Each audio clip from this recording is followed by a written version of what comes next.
হঠাৎই অসুস্থ বোধ করায় হাসপাতালে ভর্তি হয়েছেন বাংলার জনপ্রিয় পরিচালক সৃজিত মুখোপাধ্যায়। জানা যাচ্ছে পরিচালকের শ্বাসকষ্টের সঙ্গে রয়েছে মাথা ঘোরা, পাশাপাশি শরীরে রয়েছে এক অদ্ভুত অস্বস্তি, যার জেরে হাসপাতালে ভর্তি হতে হয় পরিচালককে। শনিবার সকাল থেকেই পরিচালকের নানান ডাক্তারি পরীক্ষা নিরীক্ষা চলেছে, তবে জানা যাচ্ছে তার শারীরিক অবস্থা এখন স্থিতিশীল। পরিচালক সৃজিত মুখোপাধ্যায় এখন ভর্তি রয়েছেন একটি বেসরকারি হাসপাতালের 817 নম্বর রুমে। পরিচালকের অসুস্থতার খবর শুনে উদ্বিগ্ন গোটা টলিউড। ঘনিষ্ঠ বন্ধু মহল থেকে শুরু করে বহু তারকা হাসপাতালে সৃজিতকে দেখতে যান, তবে এখনো পরিচালক হাসপাতালেই রয়েছেন। হাসপাতাল থেকে কবে ছুটি পাবেন তা জানা যায়নি। সমস্ত পরীক্ষার ফলাফল হাতে না পেলে পরিচালকের প্রকৃতপক্ষে ঠিক কি হয়েছে তা বলা সম্ভব না বলেই জানিয়েছেন চিকিৎসকরা। সৃজিতের ঘনিষ্ঠ বন্ধু মহল থেকে জানা যাচ্ছে, শুক্রবার রাত্রে হঠাৎ করেই তার খুব ঘাম হতে শুরু করে।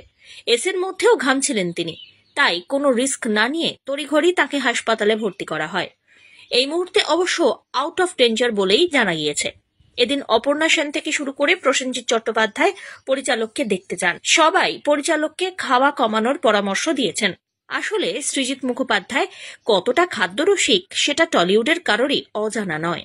কিছুদিন আগে মুক্তি পেয়েছে কিল বিল সোসাইটি, যে ছবি নিয়ে পরিচালক এখন ভীষণভাবে ব্যস্ত। তাছাড়াও নতুন একটি ছবি মুক্তি মানে তার সঙ্গে জড়িয়ে থাকে ব্যবসায়িক আয় ব্যয়ের হিসাবও।